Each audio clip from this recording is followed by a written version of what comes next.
ਇਹ ਚੈੱਕ ਕਰੋ ਜਨਾਬ ਤੁਸੀਂ, ਮਿਸਾਲ ਚੱਲ ਰਹੀ ਹੈ। ਮੈਂ ਜਨਾਬ ਆ ਗਿਆ। ਆ ਮੇਰੇ ਬੇਲੀ ਬੈਠੇ ਨੇ ਜੀ ਅਹਿਮਦ ਸਾਹਿਬ, ਜਿੰਦਾ ਮੈਂ ਤੁਹਾਨੂੰ ਤਾਰਫ ਕਰਵਾਇਆ। ਆ ਜਨਾਬ ਸ਼ਕੀਲ ਸਾਹਿਬ ਹੈ, ਫਰੀਦ ਸਾਹਿਬ ਨੇ ਜਨਾਬ।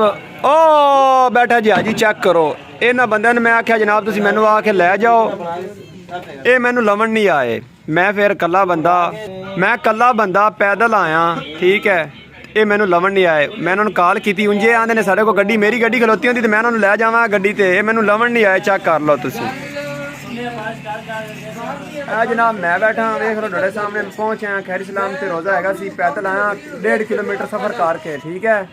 ਨੋ ਟੈਨਸ਼ਨ, ਈਜ਼ੀਆਂ ਬਿਲਕੁਲ ਆਪੀਆਂ। ਇਹਨਾਂ ਤੋਂ ਮੈਂ ਜ਼ਿਆਦਾਤਰ ਇਸ ਬੰਦੇ ਤੇ ਖੁਸ਼ ਹਾਂ। ਇਹ ਮੈਨੂੰ ਲਵਣ ਨਹੀਂ ਆਇਆ। ਅਸੀਂ ਬੈਠੇ ਹਾਂ ਫਰਨੀਚਰ ਵਾਲੀ ਦੁਕਾਨ ਤੇ। ਆ ਜਨਾਬ ਫਰਨੀਚਰ ਹੈ। ਤੇ ਮੇਰਾ ਇੱਕ ਬੇਲੀ ਹੁੰਦਾ ਸੀ ਚਾਚਾ ਸੈਫਰਮਾਨ, ਅਸੀਂ ਬੜੇ ਪੱਕੇ ਯਾਰ ਸੈਂ। ਅਸੀਂ ਖੂਬ ਬੜੇ ਬਣਾਏ ਨੇ ਰਾਲ ਮਿਲ ਕੇ, ਬੇਲੀ ਸੈਂ ਸੀ।